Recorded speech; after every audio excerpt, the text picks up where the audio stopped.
안녕하세요, 스님. 네, 안녕하세요, 스님. 뭐 좋은 일 있으셨어요? 네, 뭔 좋은 일이 있을까? 스님 보잖아요. 아유, 와. 너무 좋겠어. 한이심이 나지. 막 광채가 나는 것 같아. 네, 스님 봐서요. 네. 창피하시죠? 네, 스님 만나서 반갑습니다. 우리가 지난 시간에 그 사리에 대한 이야기 했었잖아요. 예, 했었죠. 그래서 PD님이 사리에 대한 얘기를 한 번 더 해달라고. 그랬습니까? 그래서 오늘 주제가 살인가요? 라고 저희가 계획하고 있는데요. 사리 2탄은 나중에 진행할 거고요. 오늘의 주제는 신입니다, 스님. 신. 어떤 신일까요? 고무신도 아니고 백신도 아니고 이제 우리 세상에 존재하는 여러 영적인 그런 신들, 하늘의 신이라는 그런 존재를 불교에서는 어떻게 바라볼 것인가라는 부분에 대해서 오늘 대화를 나누겠습니다, 스님. 저는 신을 원래 굉장히 좋아해요. 신을 좋아하세요? 그래서 신중단에 꼭 절을 하는 그런, 그러니까 신중단의 스님들이 절을 잘 안 하거든요. 오. 그게 이제 성철큰 스님이 삼보가 어떻게 신중에게 절을 하느냐 이렇게 해서 하는데, 저는 언간하면 절을 하려고 하는 모습들을 보입니다. 물론 뭐 빼먹을 때도 있는데, 절하고 그런 식으로 해서 뭔가 도움을 받는 거, 그런 거 굉장히 중요하다고 저는 생각을 해요. 종교심에서. 그리고 저는 그런 거를 할 때 뭔가 느낌이 굉장히 좋아요. 그래서 저에 대해서 잘 모르시는 분들이 찔러도 피도 안 나올 것 같다 라는 생각들을 하지만, 실제로는 영험주의자. 스님 은근히 영험스러운 거 좋아하시는 것 같아요. 영험 이런 거 추적하면서 다녀요. 예. 어디가 좋다더라 뭐 이러면 막 비행기 타고 가고 막 이래요. 저는 오히려 사람들이 제가 영험한 걸 좋아할 것 같아서 이런 거 저런 거 물어보거나 요청하면 그런 거 다 필요 없다 이러는데, 오히려 스님이 은근히 뭐 향을 피워야 된다, 사리를 베러 가야 된다, 뭐 해야 된다, 스님이 은근히 저보다 더 영험한 거 좋아하시는 것 같아요. 저는 그런 거는 아주 좋아해요. 예. 그리고 그걸 통해서 여러 번 가피를 사실은 받았다는 생각을 하거든요. 그러니까 몸에 실증적으로 느끼지 않았으면 그렇게까지 안 했겠지. 근데 뭔가 바뀌는 게 느껴져요. 예. 그래서 이제 신이라는 부분에 대해서 본론적으로 한번 들어가 보겠습니다. 스님, 종교를 영어로 뭐라고 하죠? 릴리전? 이야, 역시 스님 박사학위 6개도 다릅니다. 그게 어떻게 딱 하고 나옵니까? 예? 그게 그런가? 예, 그 좋게 넘어가죠. 예. 우리가 종교라고 했을 때 보통 서양에서 말하는 종교는 신과 인간의 존재입니다. 신의 피조물인 인간. 그리고 인간으로서 신을 찬탄하고 신에게 복종한다는 개념이었는데, 100여 년 전에 서구 사회에 이제 불교라는 게 처음 서양에 전해지고 나서 불교 공부를 했던 서양의 학자들이 불교는 종교가 아니다라고 표현했다고 합니다. 왜냐? 신을 믿지 않더라. 불교의 경전을 봤더니 불교는 신을 믿는 종교가 아니더라. 그래서 불교를 철학으로 분류했던 그런 부분이 있었다라는 내용을 제가 본 적이 있었는데요. 사실 서양에서 전통적으로 바라보는 신의 개념, 그러니까 서양에서 바라보는 신, God이라고 하지 않습니까? 갑자기 창피해지네요, 선생님. 그런데 어머니는 짜장면이 싫다고 하셨어. 어머니는 짜장면 싫다고 하셨어. 자, 그런데 중요한 부분이 서양에서 말하는 신, God은 조물주지 않습니까? 세상을 창조한 조물주. 근데 사실 불교에서 바라는 신은, 불교에서는 그렇게 신이란 존재를 절대적으로 보질 않지 않습니까? 그래서 불교에서는 이 신을 어떻게 바라보냐, 이 부분에 대해서 본격적으로 대화를 나눌 텐데요. 스님, 또 부연 설명 부탁드립니다. 신은 두 종류로 크게 나눌 수 있거든요. 하나는 절대신, 그러니까 기독교나 이슬람에서 믿는 절대신이 있고, 그 다음에 불교나 유교나 아니면 우리 전통 무속 쪽에서 말하는 상대신, 그러니까는 하나가 전체를 얘기하는 거는 아니고요. 여러 다양한 신들. 우리도 불교에도 신은 어떻게 보면 기독교보다 훨씬 많죠. 우리는 신 군단이 있잖아요.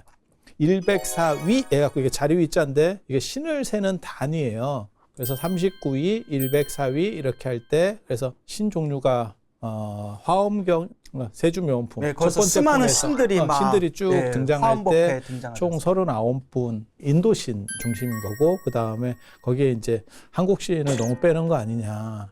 그렇게 해서 한국신 전통적으로 믿던 한국신들이 들어가면서 총 104위 104분의 신들을 모시고 있는 게 이제 화엄성중이라고도 하고 옹호성중이라고도 하는 불교적 신들.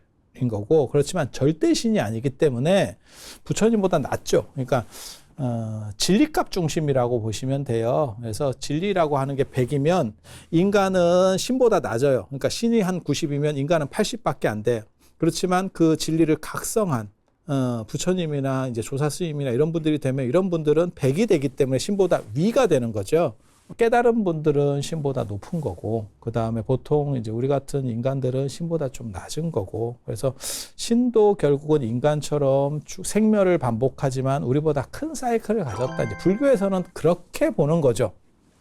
마치 뭐하고 똑같은 거냐면 하루살이가 인간을 볼 때 인간은 당신이 평생도록 관찰해도 하루살이가 관찰해도 인간은 늙지도 않고 죽지도 않는구나 라고 생각할지 모르지만 실제로는 우리도 뭐 이렇게 훅 갔잖아. 제가 90년생인데도 이렇게 훅 갔는데 세월이 얼마나 이렇게 힘들었겠어. 그죠? 스님 입으로 말해놓고 창피하지 않으십니까, 스님? 신도들이 진짜 90년 된생인 압니다, 스님. 아니 그렇지 않잖아. 아무리 설마. 아주 오버한 것 같습니다. 아주 참여드립니다, 스님. 예. 네, 그만큼 이제 밝은 젊은 정신으로 사신다 이 뜻이죠. 젊은 정신 아닌데.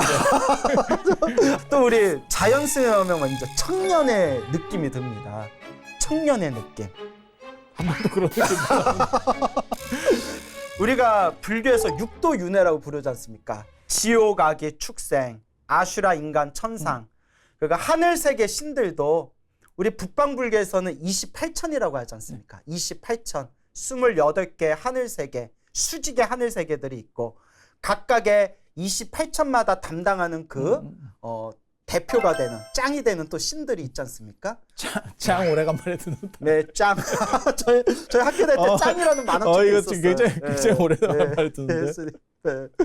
그런데 우리 다른 종교에서는 하늘 세계, 천국에 태어나는 것을 최고의 목표로 보지만 우리 부처님께서는 이미 이 육도 윤회를 다 꿰뚫어 보시고 하신 말씀이 하늘 세계 꼭대기에 태어나도 복이 닿으면 다시 뚝 떨어져야 된다. 복진타라. 예, 그래서 복진타라. 네. 예, 그래서 복이 닿으면 떨어진다. 그래서 끊임없이 내가 지은 업보 따라서 돌고 돈다고 하지 않습니까? 그래서 불교에서는 하늘 세계 신들조차도 전생에 공덕을 많이 지어서 수명이 오래 살고 그리고 특별한 초능력을 갖춘 그런 어떤 영적인 존재들일 뿐이지 영원한 존재들은 아니다. 그러니까 그런 말씀을 하시지 않습니까? 불교에서 말하는 신은 뭐 그런 거죠. 그러니까는 인간이 백열정구면 신은 LED 정구죠. 좀 더 오래 간다 뿐이지 결국은 훅 가는 건 마찬가지다. 어느 시점이 가면 이게 이제 불교에서 말하는 상대신관이라고 하는 거고, 그 다음에 기독교나 이슬람에서는 절대신관이니까 신이라고 하는 것은 부동의 제일자. 그러니까 움직이지 않는 첫 번째 존재여야 되고 그렇기 때문에 항상 하고 영원해야 된다라고 해서 신에 대한 개념들이 약간 다른 거죠. 근데 쌤 불교에서는 그런 절대자적인 조물주를 인정하지를 않지 않습니까? 예. 순환론이니까 우리는 순환론이니까 그 순환 자체의 시작점을 인간이 모색해서 추구한다라고 하는 자체가 사실은 무의미하다라고 보는 거죠. 그러니까 순환론 플러스 현실론이에요. 그 불교에서는 또 신들의 칭차를 두더라고요. 그래서 우리가 신중기도 올릴 때 신중청이라고 하죠. 예. 그때 뭐 상계, 중계, 하계, 상계, 욕세, 제천중, 뭐 맞아요. 중계, 팔부사안중 뭐 쭉 나오지 않습니까? 그래서 우스갯소리로 스님 우리가 신중기도 할 때 상계, 중계, 하계 그게 무슨 뜻이에요? 하면 신들 상계동에 중계도 그 밑에 하계도 거기에 신들이 이렇게 뭐, 죄송합니다 스님 전해드리겠습니다. 이게 무리한. 너무 무리하죠. 근데 스님 예. 복장이 바뀌어요. 어떻게요? 신중탱화에서 네. 보면 실제로 그러니까 신중탱화가 2단으로 되어 있거든요. 위쪽에 좀 잘 나가는 물이 좀 맑은 쪽은 문관 복장, 하단 쪽에 좀 낮은 쪽에는 무관 복장, 장군 복장으로 하고 있어요. 그 상계, 중계, 하계가 상계는 가장 높은 하늘의 신들을 뜻하고 중계는 하늘에 살고 있지만 좀 약한 계급의 맞아요, 신들이고 그다음에 하계는 이 지상에 있는 신들을 하계라고 부른다. 그래서 상계, 중계, 하계라고 이미 오래전에 신장들에 대한 개념 정리가 다 돼 있더라고요, 스님. 그러니까 지금은 우리가 사실은 부처님하고 보살님 중심이라고 자꾸 불교를 생각하는데 조선시대 때에는 신중에 대한 이 신앙이 상당히 강했었어요. 그리고 그 중에서도 제석신앙입니다. 그래서 신중탱화를 얘기할 때 제석철용도 이렇게 얘기하거든요. 그러니까 제석을 중심으로 하는 천과 그 다음에 용신앙 이 두 가지가 어떻게 보면 메인이었던 것 같아요. 그렇게 하는 거고 그렇게 되는 이유는 뭐냐면 부처님이나 보살님이 좋기는 하지만 멀다라고 생각을 했던 거예요. 그러니까 우리 집 하수도가 막히면 대통령이나 국무위원들에게 민원을 넣는 게 아니고 실제로는 동사무소 직원한테 얘기를 해야 되는 거거든요. 그 동사무소 직원에 해당하는 걸 신이라고 본 거예요. 그러니까 나랑 직접적인 접촉면이 제일 큰 게 신이기 때문에 신들에게 잘 보여야 된다라는 생각들이 있었던 거예요. 실무자에게 잘 보여야 된다. 그리고 그러다 보니까 지금도 초하루부터 뭐 초다세까지 하는 경우도 있고 초삼일까지도 하는 경우가 있고 신중기도를 중심으로 하잖아요. 그래서 그런 전통들이 남아 있는 것 같은데 그래도 분명한 거는 불교가 신중심이 아니고 인간 중심적이고 그 다음에 진리 중심적이고 부처님 중심적이다라는 말을 제가 늘상 그렇게 얘기를 하거든요. 신중탱화를 보면 알 수 있다. 신중탱화를 보면 진짜 39존이 모셔져 있는 데도 있고 39위가 모셔져 있는 거 104위가 모셔져 있는 데도 있지만 전부 다 서 있죠. 전부 다 서 있고 마치 학교 졸업식 사진 찍는 것처럼 서로 얼굴을 다 이렇게 교차로 들이밀고 있고 그리고 그렇게 다 단체로다가 시립해 있는 상황인 거고 부처님은 언제나 앉아 계시고 그 다음에 그런 신들보다 훨씬 크고 이제 주대종소법이라 그래서 잘 모르는 사람들이 봤을 때 누가 더 센지를 보여주는 방법 중에 크기 차이를 보여주는 게 있어요. 그래서 불교에서의 신이라고 하는 존재는 사실은 부속적 존재다. 하지만 불교를 믿는 신도들의 입장이나 저 같은 약간 이렇게 낮은 스님들의 입장에서는 실무진에게 잘 보여야 된다. 예산 같은 거, 정부 예산 이런 거 하나 받아도 위에서 봐주려고 하는 부분도 있지만 실무진이 틀면 힘듭니다. 그래서 이 신과 관련된 부분에서 사실은 저는 그런 신앙적인 부분을 조금 더 강조하는 쪽이에요. 제가 불자님들께 부처님께 기도해라, 보살님께 기도해라. 우리가 늘 불보살님을 스승으로 의지해야 된다라는 말씀을 많이 들었는데 연세가 지긋하신 분들일수록 좀 그런 산신이나 용왕이나 칠성 같은 존재에 좀 의지하는 마음이 많이 크구나라는 걸 느낍니다. 그래서 제가 늘 이야기하는 게 스님 혹시 그런 얘기 들어보셨습니까? 어른들께도 듣고 저도 경험한 일인데 똑같이 절에 다녀도 산신각, 용왕각, 칠성각 이렇게 좀 신기도 하시는 불자님들일수록 조금 이렇게 신기라고 해야 되나? 그런 좀 묘한 데가 있어요. 아, 그래요? 예. 실제로 그런 얘기 들으셨죠? 저는 별로. 여기서 그래 보니까 제가 나 뭐- 심히 배신감이 느껴지네요. 나 못 들어봤어. 나 처음 듣는 네. 얘기. 그런 얘기도 네. 있어요? 저 어른들한테 막 기도 많이 하는 어른들한테 그런 얘기를 많이 들었어요. 그래서 꼭 법당에 가서 부처님께 절을 안 하고 산신이나 칠성이나 용왕에 의지해서 기도하시는 분들이 약간 그런 신기라든가 그런 어떤 좀 영적으로 조금 이렇게 편안하지가 않은 맛이 있다.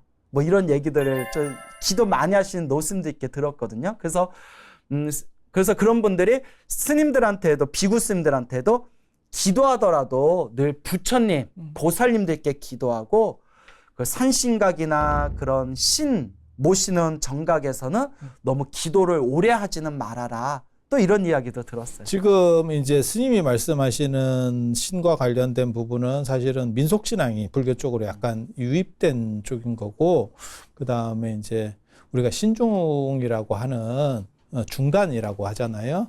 그 부분은 사실은 화엄경과 관련돼서 나타나는 현상이에요. 그래서 우리나라 이렇게 보통 대웅전, 그냥 대웅전이라고 얘기를 할게요. 그냥 대웅전이 우리나라의 90몇 프로가 대웅전이 메인 정각이니까 대웅전이라고 얘기를 하면 거기에 이중구조로 되어 있거든요. 그게 화엄사상과 법화사상의 이중구조로 되어 있어요. 그래서 부처님께서는 수미단 위에 앉아 계시고, 수미단 위에 앉아 계신다는 건 화엄경에 보면 수미산정개참품 등 수미산품 이렇게, 예, 그렇게 해서 부처님이 그렇게 앉아 계시는 거를 상징을 하는 거고, 그 다음에 항마촉지인을 하고 있죠. 이게 깨달을 때 수인이거든요. 그러니까 최초의 설법이다라고 하는 걸 상징을 하는 거고, 그리고 아시다시피 화엄성중, 옹호성중이라고도 하지만 화엄성중이, 그래서 화엄경 세트로 하나를 맞추고 있는 거고, 그 뒤에 대웅전이라고 하는 명칭은 사실 법화경에 나오는 명칭입니다. 그래서 그리고 영산회상동, 영축산에서의 어떻게 보면 가르침을 설하시는 거는 법화경이 가장 대표적인 거거든요. 그래서 그 두 가지, 그리고 이제 불국사 같은 데서는 다보탑, 석가탑, 이렇게 해서 이불병자 라고 하는 견보타품에 나오는, 법화경 견보타품에 나오는, 그래서 법화경과 화엄경이 맺혀져 있는 거고, 이렇게 이중으로 직조되어 있는 거고, 그리고 그 신중이라고 하는 기본 모델은 사실은 화엄경에서 시작된 거고, 그게 의상대사까지 거슬러 올라가는지는 정확하게 잘 모르겠어요. 하지만 누군가 나를 보호해줘야 되겠다라고 하는 생각들은 아마 불교 이전부터 있었던 거고, 불교가 그것을 조금 더 체계화시키지는 않았겠나라는 생각은 해요. 그런데 동아시아 관련해서 되게 재밌는 부분은 한 가지 있습니다. 그게 불교가 번역할 때 신이라고 번역을 안 하고 천이라고 번역했어요.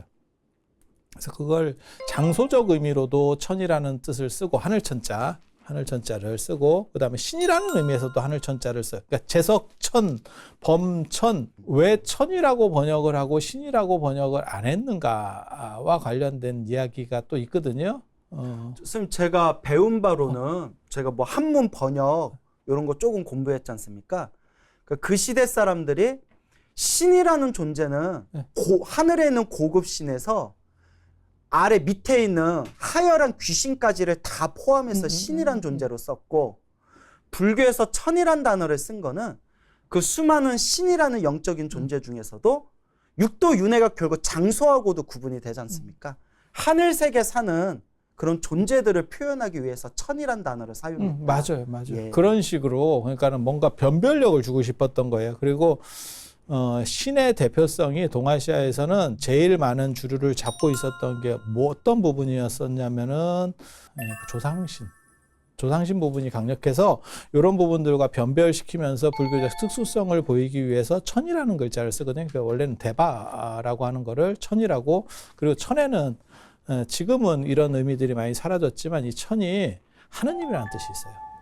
하느님이라는. 그래서 주나라 때 최고의 신으로 믿었던 게 천이거든요. 그래서 하느님의 아들이 천자, 지상 대리권자 해서 그게 어떻게 보면 나중에 황제가 되는 임금이 되는 거예요. 그래서 불교는 일반 토속적인, 그러니까 불교 이전에 있었던 유교나 토속성에 비해서 한 단계 높아요라고 얘기하려고 천이라고 했던 거예요. 그런 번역 원리는 굉장히 재밌어. 그때는 높은 걸 추구해서 번역을 했는데, 어떤 경우에는 사실은 말린 번역도 있어요. 그게 이제 부도, 대표적인 게 부도, 문수, 뭐 이런 거죠. 그러니까 똑같은 음사인데, 부도가 붓다의 음사인데, 그런데 뜰부 죽일도 이렇게 쓰는 거예요. 환창하지. 그게 아주 안 좋은 글자만. 죽일도 자는 당연히 안 좋은 거고, 떴다, 이게 떠다닌다, 부평초 뭐 이런 건데, 떠다니는 것도 이게 뭐 굉장히 부정적 의미입니다. 한자에서는. 그렇게 쓰고, 문수보살도 죽일 숫자를 쓰잖아요. 그래서 무슨 글을 죽이나. 예. 재밌는 게 초반에 번역할 때 말린 거예요. 저는 다르게 생각돼요, 스님. 그러니까 이것도 꿰어 맞추기인데, 우리가 불교에서 사용되는 수어들 중에 부정적인 표현들이 많거든요. 벗어났다, 떠났다, 죽였다. 근데 이런 표현들을 어떨 때 사용하냐면 부도를 예를 들어 볼게요. 뜰부자잖아요. 이 오용락, 욕망의 세계에서 이제 떴고 죽일 또자잖아요. 번뇌를 죽였다. 이런 식으로도 실제로, 그렇게 긍정적으로요? 예. 실제로 그런 어떤 논리가 있더라고요. 번역할 때. 예. 근데 아마 초기에 번역하시는 분들이 말린 걸까요? 말리는 거라고 저는 생각을 저는 좋게 하거든요. 생각할래요. 선생님. 좋게.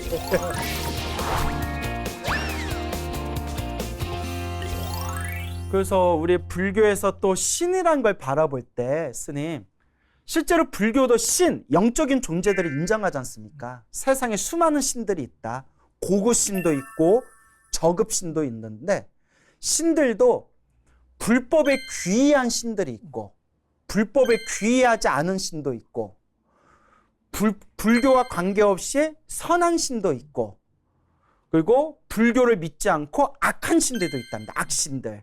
그래서 우리가 흔히 말하는 불교에서 신중당에 모시는 뭐 화엄성중 이런 신들은 다 부처님 법에 귀한 신들이다 라는 내용이 나오고 또 제가 실제로 들은 내용인데 이렇게 무속인 분들이나 불교 외에 그냥 자기네들 신들을 모시는 그런 집단의 그런 신적인 존재들은 불교에 귀의하지 않은 신들이다. 또 이런 얘기를 들었어요. 그래서 산신각이 있잖아요, 스님. 절에서 모시는 산신각의 산신은 부처님께 귀의한 산신들이고 일반 무속인들을 모신 산신각은 불교와 전혀 관계없는 개종시켜야겠네요. 산신이다. 예? 그 산신 개종시켜야겠어요. 스님이 하실 수 있으리라 믿습니다. 지금 안 그래도 그 산신 하나 제가 개종시키고 있습니다. 우리 대관령, 오대산 옆에 대관령이 있는데 대관령 산신이 누구냐면 김유신 장군이에요. 누구요? 김유신 장군. 유신 장군이었어요? 네. 그걸 어떻게 알아요? 제가 그쪽에 지금 연구들을 하고 있거든요. 예. 그 바로 옆에 이제 국사 성황신으로 우리 선배가 진출해 있거든요. 범일국사. 그래서 이게 다 강릉 단오제 출신이거든요. 그래서 이게 그 동네의 어떤 지역적 정서하고 사실은 관련이 있는 것 같은데 불교적 영향이 들어가면 저는 스님의 그 얘기가 되게 재밌어요. 그걸 이제 귀화신이라고 하거든요. 귀화신, 귀화했다고. 외부의 원래는 다른 소속이었는데 귀화된 존재. 그리고 그 중에서 이제 가장 대표적인 게 천룡팔부라고. 천룡, 아수라, 가루라, 긴나라, 마우라가, 야차, 건달바. 뭐 이렇게 해서 천룡팔부가 나오는데 그게 대부분 다 귀화신이거든요. 여기서 천만 지금 얘기하는 어떻게 보면 신들. 근데 신중단에는 같이 다 나와요. 이 세트로 다 나옵니다. 그래서 천룡팔부가 있고 그다음에 신이라고 하는 천이라고 하는 범위 안에 욕계 6천, 색계 18천, 무색계 4천이라고 하는 28천이 등장을 하는 거고 그리고 거기서 리더는 누굴까 이런 생각을 하거든요. 시대마다 다릅니다. 시대마다 다릅니다. 참고로 말씀드리면 무색계 4천은 리더가 되는 적이 없어요. 그렇죠. 재석천이 되는 경우가 있고 범천이 되는 경우가 있고 마해수라천, 색구경천이라고 해서 이게 쉬바신인데 이쪽이 되는 경우가 있어요. 실제로 신중도에도 소 타고 나오는 경우가 있는데 저 봉은사 저 판전 신중도나 이런 데 보면 소를 타고 나오거든요. 이게 쉬바신 캐릭터거든요. 근데 보통은 재석천 범천이 약간 태산북두처럼 이렇게 투탑으로 나오는 경우가 많은데 재석천하고 범천하고 누가 더 사람들이 열광했을 것 같아요? 스님, 제가 본 불교 교리 경전과 주석서에 보면 이제 재석천은 욕계 2천, 맞아요. 그래서 33천 도리천의 천상의 신이고 그리고 범천은 브라만 신이라고 하지 않습니까? 그래서 색계의 신이지 않습니까? 근데 천상의 등급으로 따지면 브라만 신이 훨씬 높은 존재고 맞아요. 다만 재석천이 유독 많은 불자들에게 사랑받은 게 이게 경전이나 경전의 주석서에 나오더라고요. 선업을 많이 지은 불자들이 가장 많이 태어나는 세계가 도리천, 재석천이 있는 33천이다라고 나오더라고요. 샤카천왕이라고 하지 않습니까? 빨리어에서는 샤카. 그래서 샤카처럼 살아라라는 말이 변해서 착하게 살아라라는 단어가 됐다는 저만의 주장도 있거든요. 뭐 깊이 들어가지 마시고요. 예. 예. 어이가 없으시죠? 네. 아니 근데 재석천 범천과 관련해서 이게 굉장히 재밌어요. 그러니까 스님 말씀하고 똑같아. 높기는 범천이 높은데 사람들의 선호도가 제석천 쪽에 꽂혀 있거든요. 더 그래서 가까워서 그런 거 아닐까요? 저도 그렇게 생각해요. 네, 이게 더 가까우니까. 그러니까는 우리가 태양보다 더 대단한 별들이 우주에 엄청나게 많죠. 태양은 사실은 우주 안에서 우리가 눈으로 아마 밤하늘에서 보이는 별들 중에 태양 같은 쩌리는 없을 겁니다. 그거보다 다 엄청나게 대단한 놈들이 보이는 거거든요. 우리 희미해도 사실은. 그런데도 태양이 대단한 거는 우리의 어떻게 보면 생사여탈권을 갖고 있죠. 태양이 조금만 이상한 짓을 하면 우리가 전체가 날아가죠.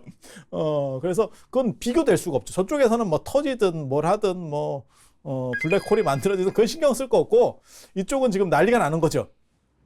그래서 그와 마찬가지로 제석천도 프리미엄이 있는 것 같아요. 홈그라운드에 있죠. 뭐 이런 걸. 스님, 그러니까 더 가까운 쪽, 스님이 말씀하신 것처럼 대통령이 높은 건 누구나 알지만 자주 만나고 의지하는 거는 동네 공무원이지 않습니까?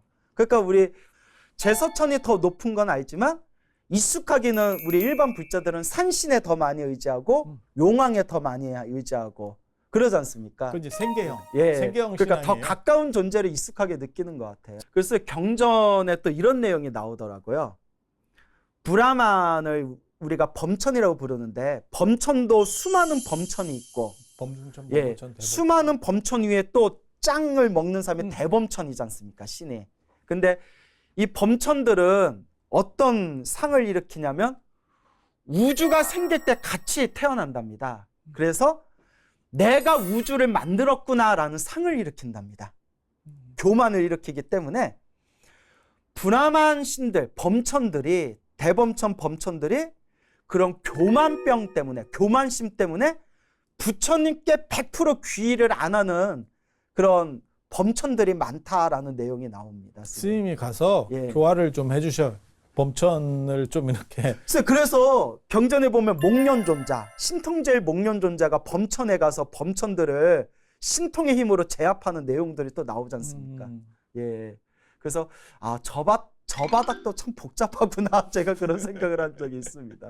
예. 아니 근데 이게 신화 구조를 보면 되게 재밌는 게 이원론 구조가 있고 사실은 이론론 구조가 있어요. 이론론, 그러니까 절대신관을 얘기하는 팀에서도 그렇거든요. 그러니까는 이론론 구조는 뭐냐면 기독교나 이슬람처럼 지가 창조주고 지가 다 해먹어. 이런 구조가 하나 있고 하나는 또 하나는 뭐냐면 창조주는 따로 있고 그 다음에 거기에서의 리더는 또 따로 있는 거예요. 그러니까 어떤 식으로 생각하면 되냐면 그냥 정치적으로 얘기하면 정당을 만든 사람이 있고 그 사람은 처음 시작한 사람이고 지금 당수가 있는 거죠. 그래서 이런 이원론 체계가 있어요. 이원론 체계에서 가장 대표적인 게 사실 그리스 로마 신화하고 인도 신화예요. 그래서 제우스가 세상을 만드는 건 아니거든요. 그 전에 타이탄들도 있고 타이탄의 대표적인 게 제우스 아버지 크로노스 같은 사람들도 있는 거고 그렇지만 신들의 왕은 제우스. 그런 것처럼 인도도 마찬가지예요. 여러 신들이 있지만 그 중에서 천중천이라고 나오거든요. 흔히. 그래서 신들 중에서 신, 가장 인기 있는 신 이러면 제석천. 근데 스님 사실 인도 신화에서 최고의 신들로 손꼽히는 베스트 오브 베스트 3대 신들이 제가 알기로는 브라만, 그다음에 시바, 그다음에 비슈누. 이 세 명을 최고의 신들로 치지 않습니까? 사실 이 세 부류의 불교 이전까지만 불교가 제석천을 밀어주기 전까지는 인도 신화에서는 제석천이 그렇게 특별한 힘을 발휘하지 못한 것 같아요. 제석천을 인도 신화에서는 인드라 신이라고 부르거든요. 인드라. 아니에요, 스님. 원래는 저 아리안족의 민도기동 루트라든지 안 그러면 리그베다 그러니까 리그베다, 사마베다, 아주르베다, 아타르바베다 이렇게 4베다가 있는데 리그베다가 가장 오래됐거든요. 3,500년 전. 그러는데 그 리그베다 찬가의 4분의 1이 제석천 찬가예요. 그래서 그 말씀 잘하셨는데요. 점점 시대가 변천할수록 인드라라는 존재가 점점 밀려나고 금방 말한 창조신 브라만, 그렇죠? 그 다음에 이제 유지의 신, 뭐 비슈누, 뭐 그 다음에 파괴의 신 시바. 그리고 한국인이 제일 좋아하는 신이 시바 신이지 않습니까? 불교에서 가장 부처님을 옆에서 공경 잘하는 신으로 인드라, 제석천 신이 아주 크게 이제 또 그 불자들 사이에서 아주 큰 환영을 받게 된 그런 어떤 역사적인 변천이 있는 것 같더라고요. 유행 패턴이 있어요. 그러니까 네. 인도 안에서의 유행 네. 패턴이 있거든요. 그래서 부처님 이전 시대에서의 어떻게 보면 인기가 제일 많았던 거는 제석천이었고, 부처님 때는 버마이를 할 때 그 범이 브라흐만이잖아요. 그래서 이미 브라흐만 신 쪽으로 상당히 넘어갔구나. 그래서 부처님께서 탄생하실 때는 제석천이 받아주고, 그 다음에 부처님이 법을 설하라고 이렇게 간청을 드리는 건 범천이 되고, 그러니까 어떻게 보면 투톱 체제가 되는 거고, 이제 기원 전후쯤에 되면 아까 얘기하는 그 비슈누 신이 뜨기 시작합니다. 그러니까 용수나 이런 사람들은 그런 쪽을 또 많이 씹어요. 그러니까 왜냐하면 그쪽하고 경쟁을 해야 되는 상황이 된 거고, 그리고 밀교 시대가 되면 이제 시바와 부딪히게 되는데, 밀교 시대 때의 전적들은 동아시아로 그렇게까지 많이 넘어오지 못했어요. 그래서 시바 신에 대한 영향이 상대적으로 동아시아 쪽은 좀 적습니다. 그리고 시바가 파괴의 신이고 약간 이렇게 좀 바람도 공포스러운 이미지 뭐 이런 게 있어서 동아시아 사람들은 그런 쪽 별로 안 좋아합니다. 약간 곱상 스타일 좋아하거든요. 네. 그런데 제석천과 범천의 가장 큰 차이점 중에 하나는, 제석천은 귀족 복장이에요. 범천은 수행자입니다. 그래서 제석천의 무기는 금강저. 지난 시간에 제가 보여드렸었던 그 사리가 박힌 금강저. 너무 강조하신다. 선생님 요새 금강저 사리 사업 구상하고 계십니까? 너무 지금 밀고 계시는데. 거기가 저는 사실은 그 제석천이 제우스랑 같은 신격이라고 생각을 하거든요. 번개를 다 제우스도 번개고, 그 다음에 똑같이 산 꼭대기에 살고 있고, 한 사람은 올림푸스 산 꼭대기, 한 사람은 수미 산 꼭대기에 살고 있고, 둘 다 여자를 굉장히 좋아하고, 신격이 거의 비슷하고, 그 다음에 같은 민족 아리안족하고 통해요. 그래서 그 다음에 이제 제석천 같은 경우도 아스트라페 생긴 거는 다릅니다. 금강자하고 생긴 건 다르는데, 아무튼 그것도 벼락치는 무기가 되는 거고, 그래서 제석천 신앙이라고 하는 그거는 어떻게 보면 귀족의 대표, 그 다음에 왕 이런 모습들을 하고 있고, 그 다음에 범천 같은 경우는 수행자예요. 그러니까 인도에서도 귀족적인 데서부터 수행자로서, 그러니까 지금 우리가 생각하는 사성 계급할 때 브라흐만, 그 다음에 크샤트리아, 바이샤, 수드라라고 하는 이런 등급들이 정착되는 것과 관련해서 아마 브라흐만이 뜨기 시작할 거다. 그리고 브라흐만이 가지고 있는 게 그 불자, 총체가 전체를 관할한다라는 얘기고, 그다음 불진, 더러운 거를 치워낸다라고 하는 수행자의 상징. 그리고 요 불자, 불진, 총체를 가지고 있는 게 지금 그러한 수행 전통을, 어떻게 보면 그러한 수행 문화의 전통을 계승하고 있는 게, 우리 조계 중에 종정 스님이 이렇게 종정되시면 이렇게 불자를 이렇게 종정내야가 될 때 이렇게 받는 수여식이 상징적으로 남아 있는 거죠. 그래서 그런 부분들이 존재하고, 제석천을 우리나라 사람들이 얼마나 좋아했으면 우리의 시조를 제석천과 연결시켰잖아요. 석재환인, 네, 석재환인. 네. 네. 그래서 네, 야, 삼국유사에 나오죠. 고려 시대 때도 제석천 신앙이, 쉽게 말해서 재밌는 거는 진평왕 때, 그러니까 선덕여왕 아버지인 진평왕 때도 제석천 신앙, 제석천이 천사옥대 하늘에서 택배로다가 옥으로 된 허리띠를 보내줍니다.